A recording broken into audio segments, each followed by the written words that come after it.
you can have a dreamy Bali escape without draining your savings. In this video, I'll show you the exact plan we used to save $1,500 on a 10-day trip from flights, hotels, food, transport, activities, and everything in between. Stick around because I'm breaking down the real numbers and the tricks you can copy for your own trip. 1. Flights, how we saved. Let's start with the most expensive part for most travelers. Flights.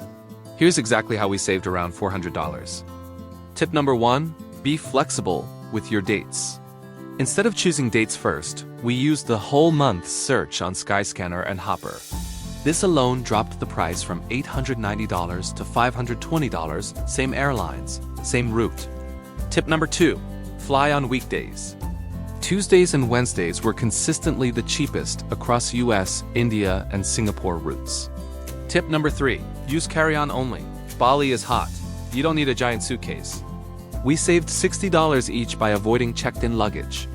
Tip number 4, check multiple airports.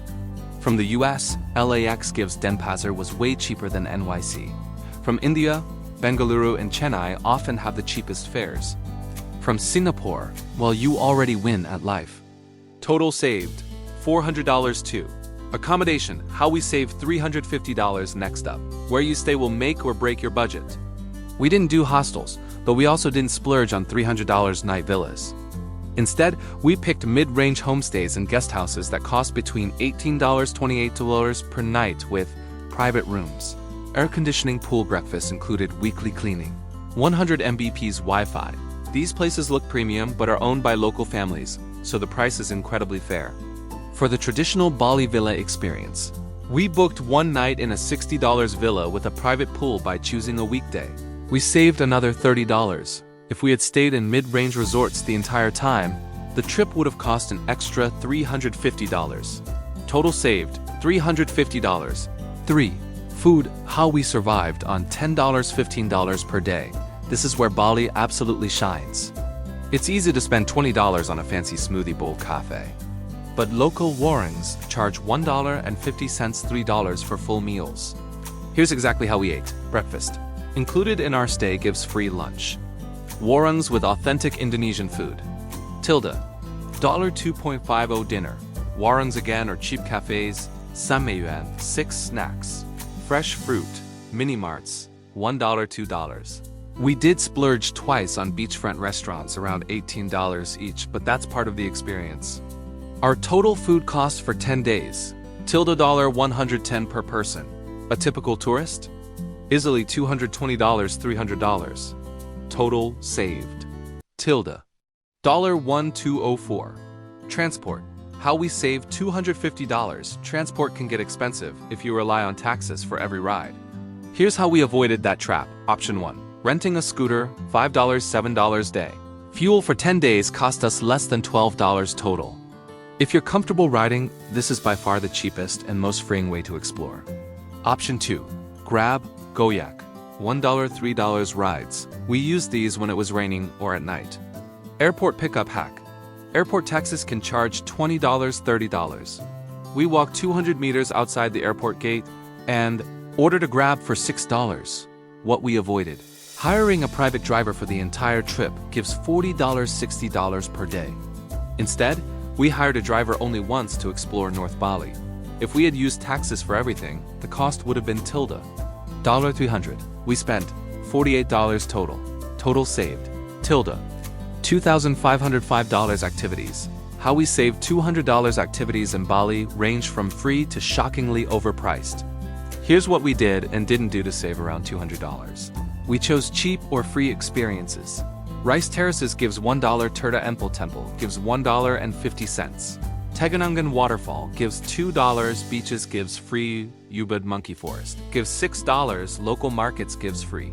We avoided these tourist traps. ATV packages for $45, $75.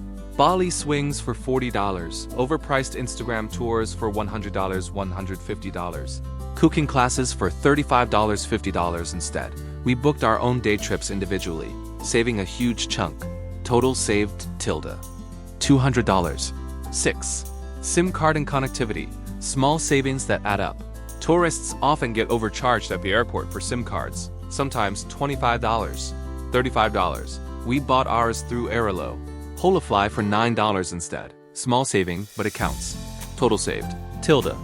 $15, $207. Shopping. How we save $200 if you love shopping. Bali will tempt you. But we followed 2 rules. Avoid shopping in tourist hotspots. Seminyak, Canggu, and airport shops overcharge heavily. Always bargain in markets. If something is labeled at 300 KIDR, you can usually get it for 1-2 OK. We bought 2 shirts, handmade bracelets, local snacks, a sarong total spent.